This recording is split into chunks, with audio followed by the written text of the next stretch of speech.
الحمد لله نحمده ونستعينه ونستغفره ونؤمن به ونتوكل عليه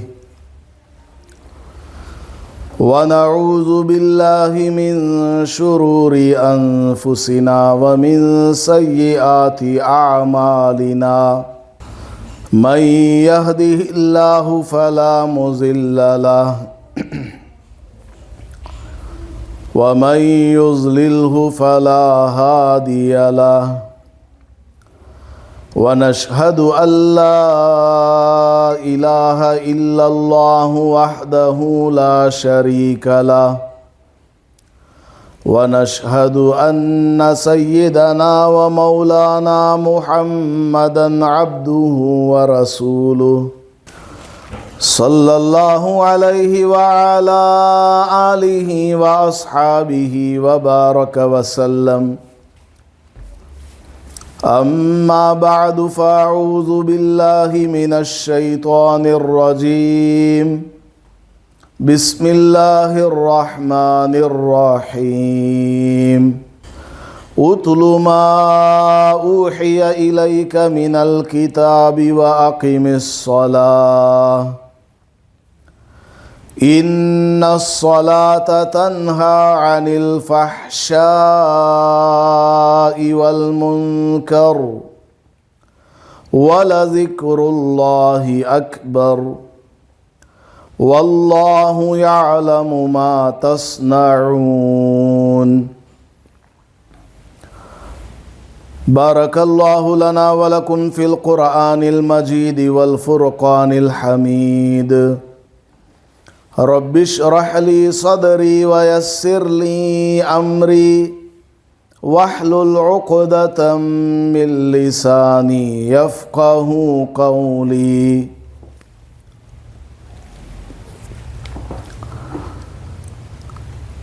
معزز خواتین، مائیں اور بہنیں،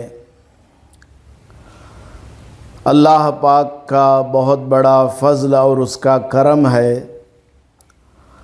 اللہ نے ہمیں ایک اور مرتبہ دین کی باتیں سننے کا موقع عطا فرمایا ہے۔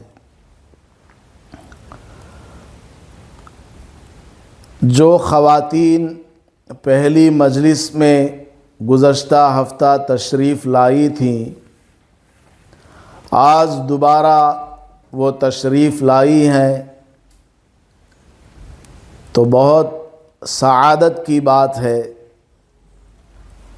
بھلائی کی بات ہے کہ اللہ نے دوبارہ دین کی بات سننے کے لیے موقع نصیب فرمایا ہے۔ اللہ کا شکر بجا لانا چاہیے کہ اللہ نے ہمارا وقت جو کہ سونے میں گزر سکتا تھا، ادھر ادھر کی بات چیت میں ہمارا وقت ضائع ہو سکتا تھا، اللہ نے اپنی دین کی باتیں سننے سنانے کے لیے ہمیں جمع فرمایا ہے، یہ اس کا بڑا احسان ہے۔ آج ارادہ ہوا کہ اسلام کے اندر سب سے زیادہ اہمیت والی عبادت نماز کے سلسلے میں کچھ باتیں آپ کی خدمات میں پیش کروں۔ ویسے تو نماز کے فضائل اور نماز پڑھنے پر کیا اجر کیا ثواب ملتا ہے، آپ سب فضائل اعمال کتاب پڑھ کر، تعلیم سن کر جانتی ہوں گی، لیکن میں ایک دوسرے انداز میں نماز کی خوبی اور اس کی خصوصیت آپ کے سامنے بیان کرنا چاہتا ہوں، تاکہ ہمارے دلوں میں نماز کی اہمیت بیٹھ جائے اور نماز کا شوق اور جذبہ بڑھ جائے۔ آپ سب جانتی ہیں کہ اسلام کی بنیاد 5 چیزوں کے اوپر رکھی گئی ہے۔ نمبر 1 کلمہ طیبہ، توحید۔ نمبر 2 نماز۔ نمبر 3 زکوٰۃ۔ نمبر 4 ماہ رمضان کے روزے۔ نمبر 5 حج۔ یہ اسلام کی 5 بنیادی چیزیں ہیں۔ ہر ایک کی فضیلت اپنی اپنی جگہ پر ہے، ہر ایک کی خوبی اپنی اپنی جگہ پر موجود ہے، لیکن نماز جامع العبادات ہے۔ یعنی نماز ایک ایسی چیز ہے جس کے اندر یہ ساری کی ساری عبادتیں اور ان کی شکل و صورت کسی نہ کسی درجے میں پائی جاتی ہے۔ آپ اگر غور سے سماعت فرمائیں تو آپ کو بہت ساری راز کی باتیں آج معلوم ہو جائیں گی۔ اسلام کا قلعہ جس پر ٹکا ہوا ہے وہ 5 چیزیں ہیں، جن میں سے سب سے پہلی چیز ہے اللہ کی گواہی دینا، لا الہ الا اللہ۔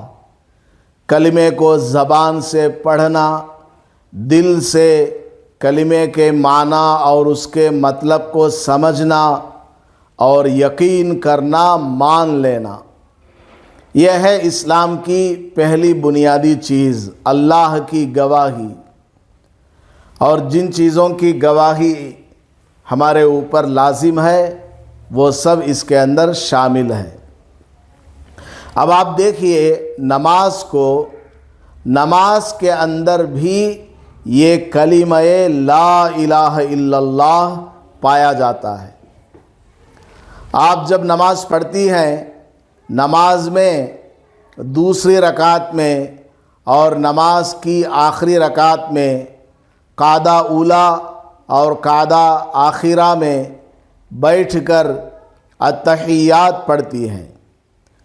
التحیات للہ والصلوات والطیبات، السلام علیک ایہا النبی ورحمۃ اللہ وبرکاتہ، السلام علینا وعلی عباد اللہ الصالحین، اشہد ان لا الہ الا اللہ واشہد ان محمدًا عبدہ ورسولہ۔ دیکھیے یہ دعا نماز کے اندر پڑھی جانے والی ہے، دوسری رکعت میں بھی اور آخری رکعت میں بھی اس کو پڑھا جاتا ہے۔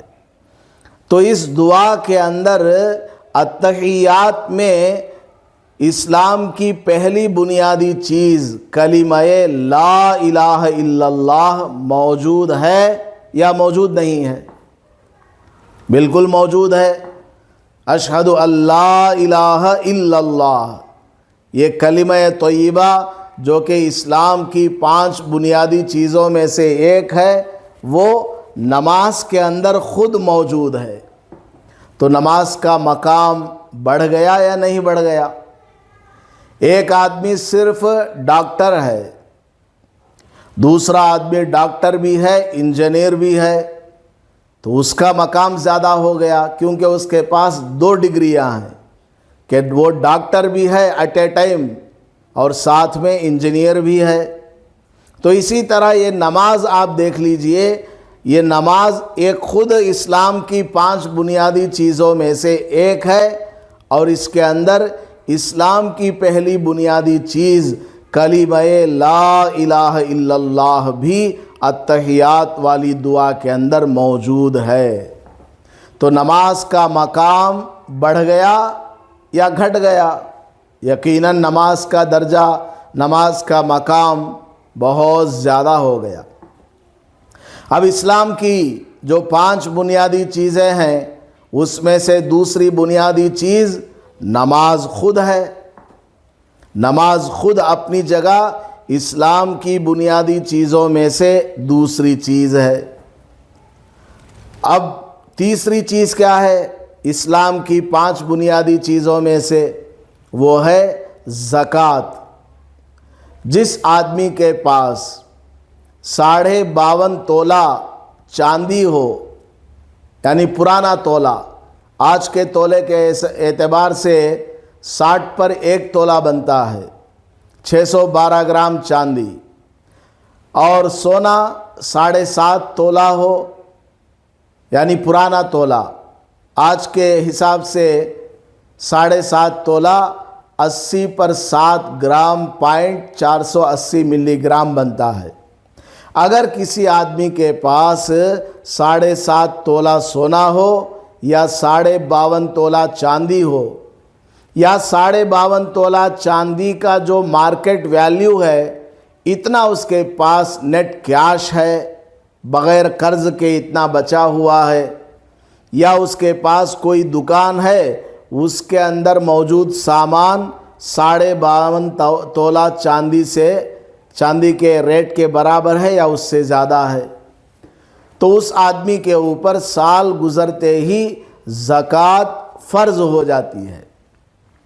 تو سال میں 1 مرتبہ آدمی کے اوپر، یعنی مالدار کے اوپر، صاحب نصاب اس کو کہا جاتا ہے، جس آدمی کے پاس یا جس عورت کے پاس اتنا سونا ہے، اتنی چاندی ہے، اتنا کیش ہے، یا تینوں ملا کر کے 52.5 تولہ چاندی کے ریٹ کو پہنچ جاتا ہے، تو اس کے اوپر زکوٰۃ سال میں 1 مرتبہ فرض ہو جاتی ہے۔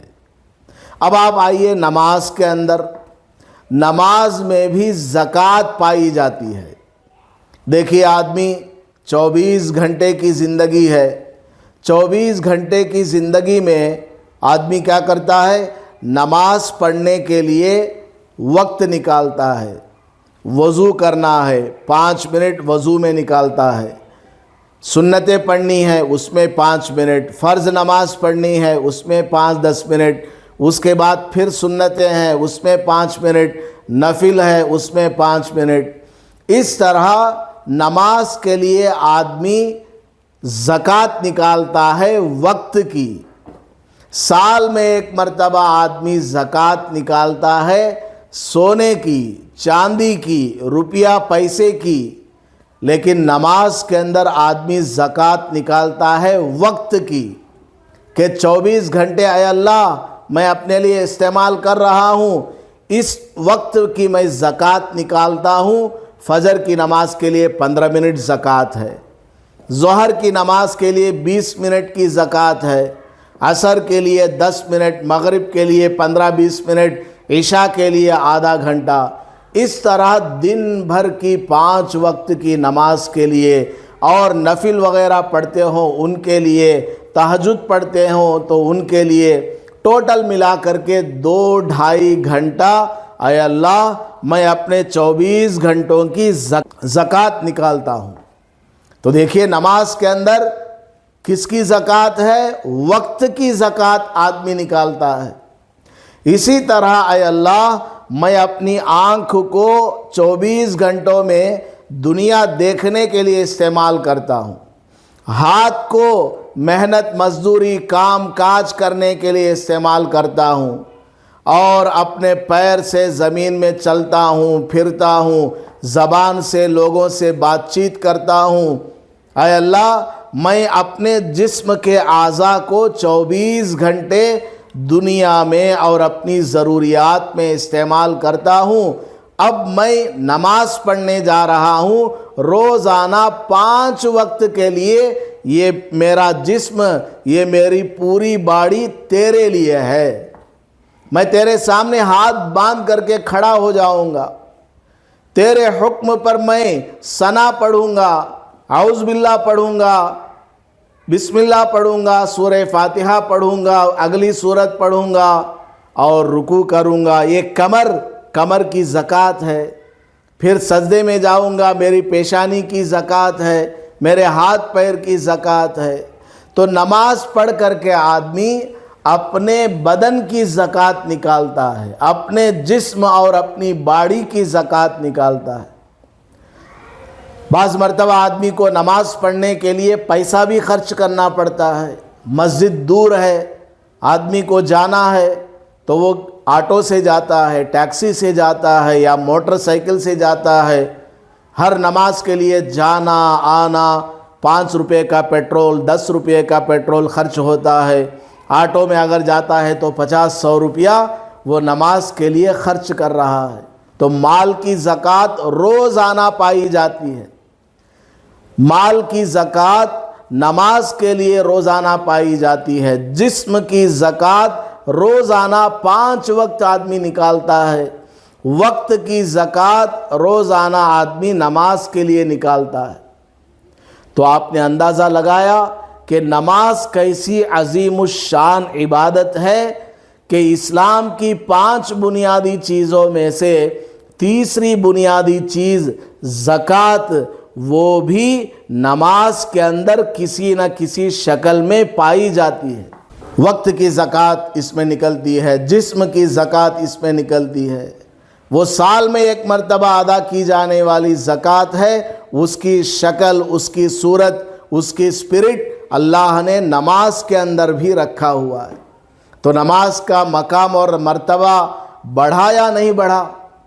نماز کتنی اہم چیز ہے کہ اس میں کلمہ طیبہ بھی ہے اور زکوٰۃ بھی ہے، جو کہ اسلام کی بنیادی چیزیں ہیں۔ اور اسلام کی بنیادی چیزوں میں سے چوتھی بنیادی چیز روزہ ہے۔ روزے میں آدمی کو کیا کرنا ہے؟ جیسے ہی صبح ہوئی، یعنی صبح صادق، فجر کی اذان کا وقت ہو گیا، تو اس وقت سے لے کر مغرب تک، سورج کے ڈوبنے تک آدمی کو اللہ کو راضی کرنے کے لیے اپنے آپ کو کھانے پینے سے روک کر کے رکھنا ہے، بیوی سے دن میں خاص ملاقات کرنے سے اپنے آپ کو روک کر کے رکھنا ہے۔ تو روزے کے اندر آدمی اپنے آپ کو کھانے پینے سے روکتا ہے۔ اب آئیے نماز کو، نماز کے اندر بھی روزہ پایا جاتا ہے یا نہیں دیکھتے ہیں۔ آپ جب نماز پڑھنے لگتے ہیں تو اپنے دونوں ہاتھوں کو اٹھا کر کے اللہ اکبر بولتے ہیں۔ اللہ اکبر بولا، ہاتھوں کو ایسا اٹھایا تو آپ کے پیچھے، آپ کی ہتھیلی کے پیچھے کا جو حصہ ہے، ہاتھ کا پیٹھ والا حصہ آپ نے اپنے پیچھے دکھایا۔ مطلب کیا؟ اے اللہ، ساری دنیا سے میں رک جاتا ہوں، اب میرا کام بھی پیچھے، میری ڈیوٹی بھی پیچھے، میرا کھانا پکانا، میرا کام کاج سب اے اللہ میں چھوڑتی ہوں، اس سے میں رکتی ہوں، اب میں تیرے سامنے کھڑی ہو رہی ہوں۔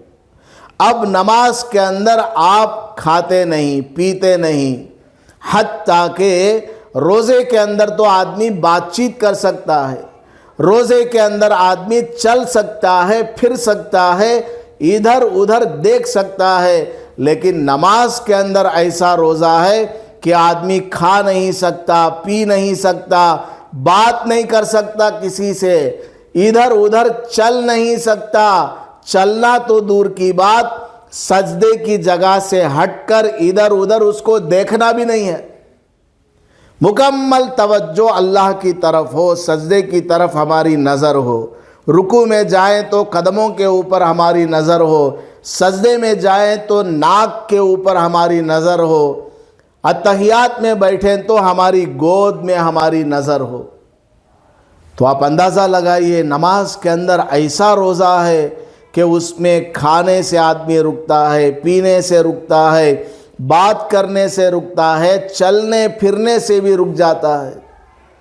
وہ سال میں ایک مرتبہ رکھنے والا روزہ ہے رمضان کا، جس میں آدمی صبح سے لے کر شام تک کھانے پینے سے رکتا ہے، لیکن روزانہ 5 وقت جو آپ نماز پڑھتی ہیں یا پڑھتے ہیں، اس کے اندر اس رمضان کے روزے کی ایک شکل، ایک صورت، ایک ایگزامپل نماز کے اندر پائی جاتی ہے۔ تو اس سے کیا معلوم ہوا کہ نماز کے اندر اتنی خوبی ہے کہ اس میں روزہ بھی پایا جاتا ہے۔ تو اسلام کی 5 بنیادی چیزوں میں سے کلمہ طیبہ نماز کے اندر موجود ہے، اتحیات کی دعا میں۔ اور اسلام کی دوسری بنیادی چیز یہ نماز خود ہے، اور اسلام کی تیسری بنیادی چیز زکوٰۃ وہ نماز کے اندر بھی پائی جاتی ہے، اور اسلام کی چوتھی بنیادی چیز روزہ وہ نماز کے اندر پائی جاتی ہے۔ اب اسلام کی 5ویں بنیادی چیز ہے حج بیت اللہ۔ زندگی میں ایک مرتبہ مالدار کے اوپر حج کرنا فرض ہے، عورت کے اوپر بھی فرض ہے، مرد کے اوپر بھی فرض ہے۔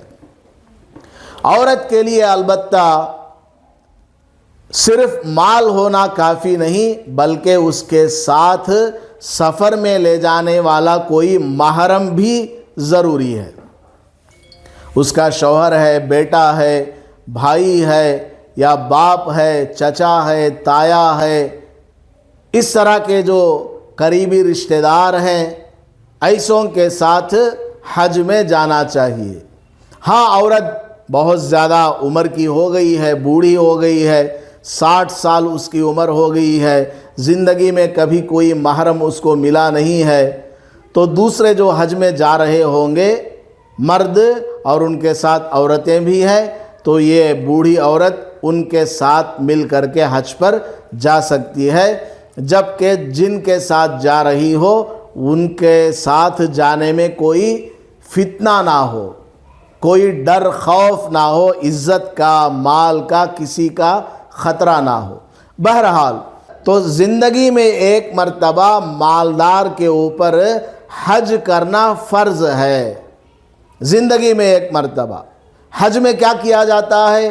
آدمی اپنے ملک کو، اپنے شہر کو، اپنے گھر کو چھوڑ کر کے مکہ مکرمہ جاتا ہے، کعبۃ اللہ کی زیارت کرتا ہے، مال بھی خرچ کرتا ہے اور اپنا جسم بھی لے جا کر کے وہاں حاضر کرتا ہے، اور کعبۃ اللہ کی زیارت کرتا ہے اور اس کا طواف کرتا ہے، اور بھی بہت سارے ارکان ہیں۔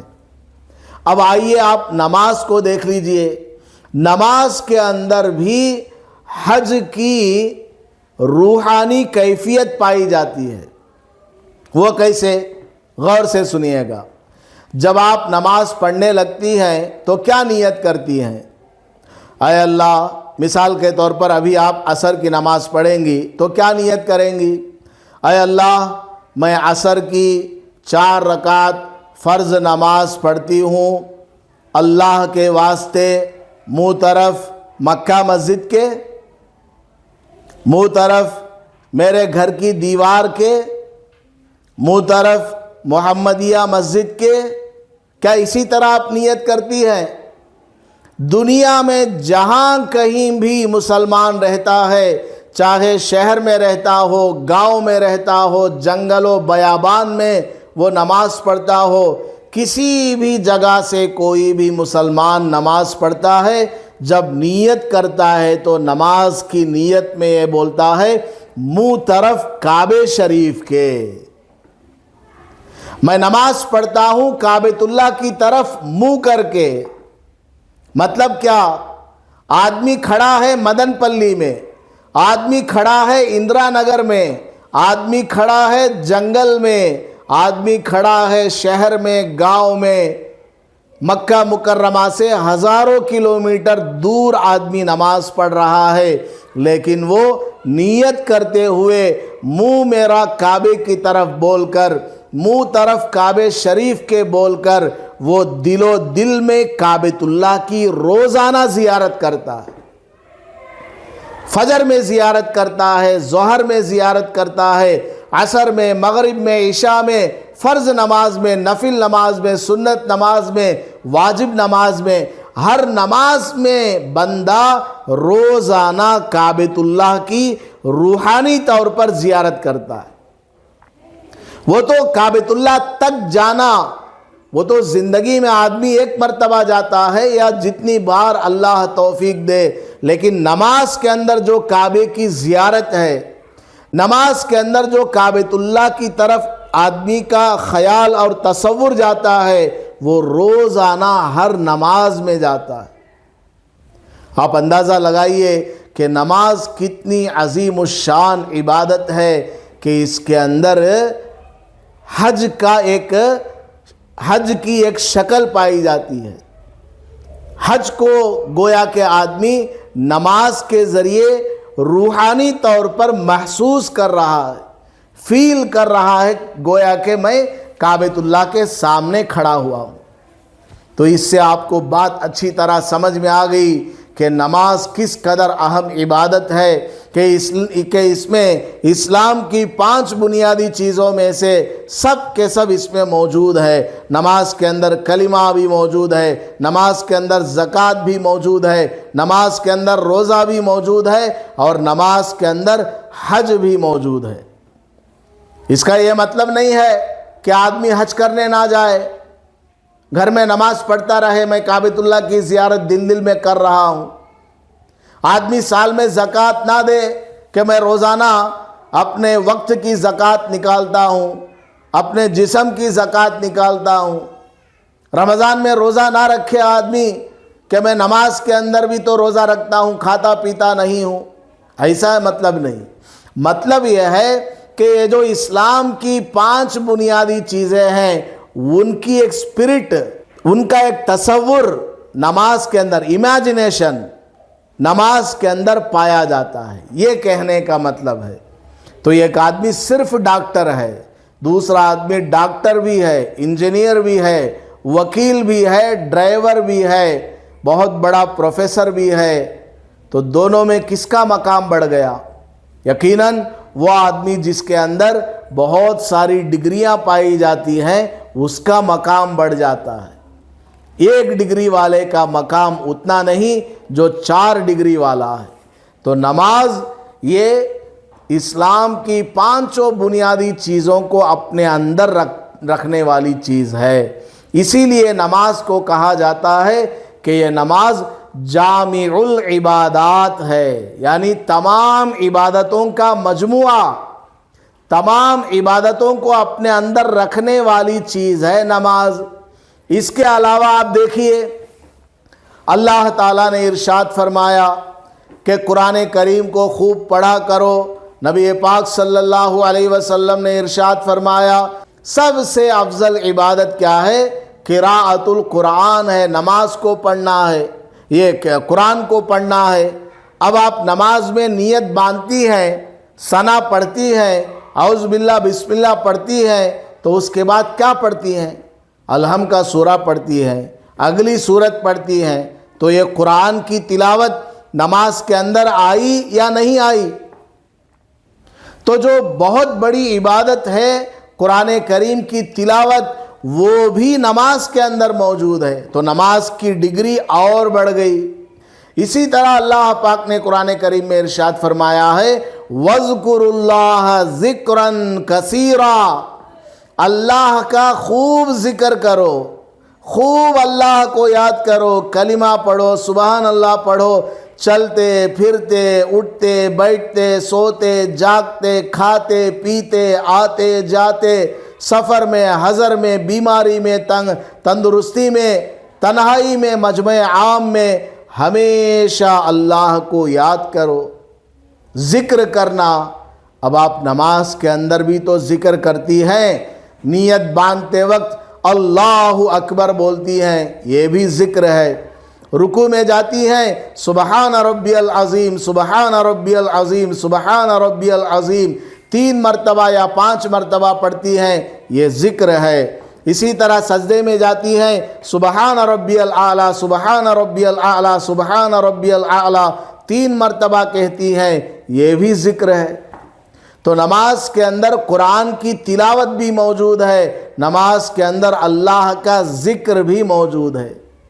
اسی طرح نماز کے اندر درود شریف بھی موجود ہے، ایسا درود جس کے بارے میں خود اللہ پاک نے فرمایا کہ میں اپنے حبیب پر درود بھیجتا ہوں۔ مطلب کیا؟ میں اپنے پیارے حبیب حضرت محمد الرسول اللہ صلی اللہ علیہ وسلم پر رحمت نازل کرتا ہوں۔ اے میرے فرشتوں، تم بھی میرے حبیب پر درود بھیجو، اے لوگو تم بھی میرے حبیب پر درود بھیجو، یعنی ان کے لیے رحمت کی دعا کرو اور یوں کہو اللہم صلی علی محمد، اے اللہ حضرت محمد صلی اللہ علیہ وسلم کے اوپر رحمت کاملہ نازل فرما۔ تو درود پڑھنے کا حکم قرآن کریم میں موجود ہے، درود پڑھنے کا حکم حدیث میں موجود ہے۔ اب دیکھیے آپ نماز کو، نماز میں آپ اتحیات کے بعد درود پڑھتی ہے یا نہیں پڑھتی ہے؟ درود شریف پڑھتی ہے، اور کون سا درود؟ درود ابراہیم کو آپ پڑھتی ہیں۔ تمام مسلمان درود ابراہیم کو پڑھتا ہے، جو کہ سب سے افضل درود ہے۔ تو آپ اندازہ لگائیے کہ نماز کتنی عظیم الشان عبادت ہے کہ اس کے اندر اللہ نے درود شریف کو بھی رکھا ہوا ہے۔ اس کے بعد کیا دعا مانگتی ہے؟ اللہم انی ظلمت نفسی ظلما کثیرا، اے اللہ میں نے اپنے اوپر بہت بڑا ظلم کیا ہے۔ ولا یغفر الذنوب الا انت، اور میرے گناہوں کو معاف کرنے والا تیرے سوا کوئی نہیں ہے۔ فاغفر لی، چنانچہ اے اللہ میری مغفرت فرما، مغفرتا من عندک، اپنے خاص خزانے کی مغفرت مجھے نصیب فرما، اپنی طرف سے میری بخشش فرما۔ انک انت الغفور الرحیم، بلا شبہ تو بڑا بخشنے والا اور رحم کرنے والا ہے۔ تو اس دعا کے اندر کیا کہا جا رہا ہے؟ اللہ سے معافی مانگی جا رہی ہے، استغفار پڑھا جا رہا ہے۔ استغفار بہت بڑی عبادت ہے۔ اللہ پاک نے قرآن کریم میں اس کا حکم فرمایا کہ روزانہ استغفار کیا کرو۔ رسول اکرم صلی اللہ علیہ وسلم روزانہ 70 مرتبہ 100 مرتبہ اللہ سے استغفار کیا کرتے تھے۔ استغفر اللہ الذی لا الہ الا هو الحی القیوم واتوب الیہ 100 مرتبہ پڑھا کرتے تھے۔ تو استغفار کرنا جو کہ تمام گناہوں کو بخشنے والی چیز ہے، استغفار کی برکت سے اللہ تعالیٰ تمام گناہوں کو معاف فرما دیتا ہے۔ ایسا استغفار، اللہ سے معافی مانگنا نماز کے اندر موجود ہے۔ تو دیکھیے نماز کیسی عظیم الشان عبادت ہے کہ اس میں اسلام کی 5 بنیادی چیزیں بھی موجود ہیں، اس کے علاوہ قرآن کریم کی تلاوت بھی ہے، اس کے علاوہ ذکر بھی ہے، اس کے علاوہ درود شریف بھی ہے، اس کے علاوہ استغفار بھی ہے، اور یہ جو دعائے معصورہ ہے یہ دعا ہے، دعا بھی اس کے اندر آ گئی کہ اے اللہ میری بخشش فرما، مجھ پر رحم کا کرم کا معاملہ فرما۔ دعا جو کہ اہم عبادت ہے، تمام عبادتوں کا مغز، تمام عبادتوں کا نچوڑ دعا ہے، وہ دعا بھی اس کے اندر آ گئی۔ اور اس کے علاوہ نماز کے اندر کیا ہے؟ جب آدمی نماز کا سلام پھیرنے لگتا ہے، السلام علیکم ورحمت اللہ کہتا ہے۔ مطلب کیا؟